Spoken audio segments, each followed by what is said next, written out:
المدرب يانيك فيريرا النهارده قبل الماتش، يانيك فيريرا حط تشكيله. انا كنت طالع بتكلم مع الناس اللي هم مثلا زملكاويه والناس اللي في جستات صحابنا وقلت التشكيله دي النهارده هنشوف احلى كوره من الزمالك وهنكسب سكور.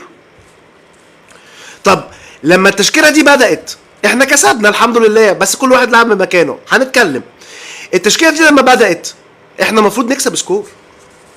احنا المفروض نكسب سكور. انا نازل بجيب جون في اول الماتش، بعمل ضغط عالي، بلعب كومباكت، الفرقه واحده، الخطوط متقاربه، وبجيب جون.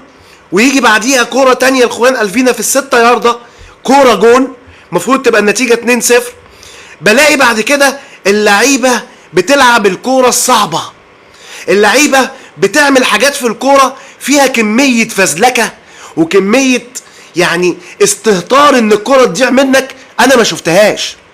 مفيش فريق عايز بطوله يعمل كميه الميس باس النهارده.